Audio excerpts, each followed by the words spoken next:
작년 3월 4월쯤이었던 걸로 기억합니다. 사역을 한 지 7년이나 됐고 큰 병도 앓았습니다. 그리고 새롭게 희망을 가지고 유튜브를 시작했는데 되는 것이 아무것도 없었습니다. 우리 청년부 안에 큰 부흥도 없었고 제 안에 큰 변화도 없었고 유튜브도 한 번도 떡상 라인을 타지 못했습니다. 저는 완전히 절망해 있었습니다. 저는 제가 인생에서 이 세상에서 가장 무가치한 존재라고 생각을 했습니다. 그날도 여전히 제 인생의 책임을 지기 위해서 사당으로 신방을 갔다가 지하철을 탔습니다. 저는 지하철 안에서 기도하고 말씀을 읽는 걸 매우 좋아합니다. 그날도 말씀을 읽으려고 성경책을 폈지만 말씀이 도저히 눈에 들어오지 않았습니다. 기도라도 해야겠다라고 생각했는데 여러분들 사람이 너무 힘들고 막바지에 몰려 있으면 기도하고 싶은 마음과 생각도 들지를 않습니다. 정말 제가 메말라 있다고 느꼈습니다. 하나님께 버림받은 것처럼 느껴졌고 아무런 희망도 제 인생에 보이지 않았습니다. 그렇게 지하철 출구 통로 쪽에 그 미닫이문 있잖아요, 지하철에 그 통로에 이렇게 기대서 제 인생을 그냥 비참하다고 생각을 하고 있었습니다. 그런데 어느덧 느닷없이 아무런 전조 증상도 없이 제가 찬양을 듣고 있거나 설교를 듣고 있던 것도 아니고 성경을 읽고 있던 것도 아니었습니다. 갑자기 제 마음속에 커다란 울림이 있었습니다. 제가 귀로 들은 건 아니었지만 제가 확실하게 인식할 만큼 마음속에서 하나님께서 저에게 이렇게 말씀하셨습니다. 종찬아, 네가 내 교회를 한번 맡아보지 않을래? 저는 그때까지 하나님께서 나를 버리셨다고 느꼈습니다. 아니, 하나님께서 나를 부르시지 않았는데 내가 내 마음대로 하나님이 하겠다고 이 길로 왔다라고 생각을 했습니다. 그런데 제 마음속에 엄청나게 커다란 이 소리가 울려 퍼졌습니다. 종찬아, 내 교회를 네가 맡아보지 않을래?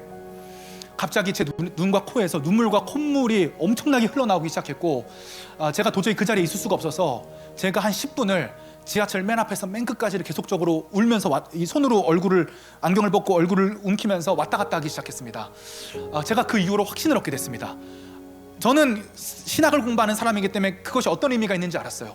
교회는 하나님께서 인간이 되어서 자신의 아들을 보내셔서 십자가 위에 죽으셨고 그 피 흘린 피로 저와 여러분이라고 하는 교회를 사셨습니다.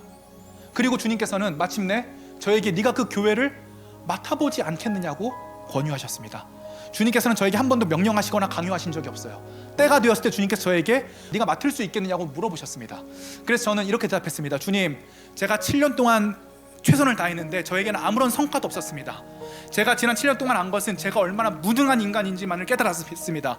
그러므로 주님, 제가 주님께 아무것도 드릴 것이 없어서 제가 주님 앞에 제 인생을 드리겠습니다. 제 건강과 열정과 제 돈과 인생, 시간을 드리겠습니다. 주님, 저를 사용하십시오. 여러분들이 다 아시는 것처럼 저는 위대한 설교자가 못 됩니다. 잘생기지도 않았고 몸이 좋지도 않고 뛰어난 사람이 결코 아닙니다. 하지만 제가 날마다 한계를 향해서 노력할 수 있는 이유는, 주님을 향해서 노력할 수 있는 이유는 제가 주님을 알아본 것이 아니라 주님께서 먼저 저를 알아보시고 제 인생 가운데 찾아오셨기 때문입니다. 제가 주님께 헌신한 것이 아니라 주님께서 저에게 먼저 손을 내미셨습니다. 그리고 그것이 저의 꿈과 비전이 되었습니다.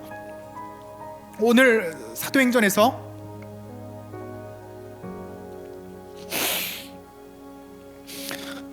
저와 여러분들이 함께 봤던 이 사건은 단순히 2000년 전에 중동 지방에 사는 한 사람에게 일어났던 사건이 아니라 2000년이라는 시간을 뛰어넘어 지금까지도 저와 여러분에게 괜찮습니다. 네, 괜찮습니다.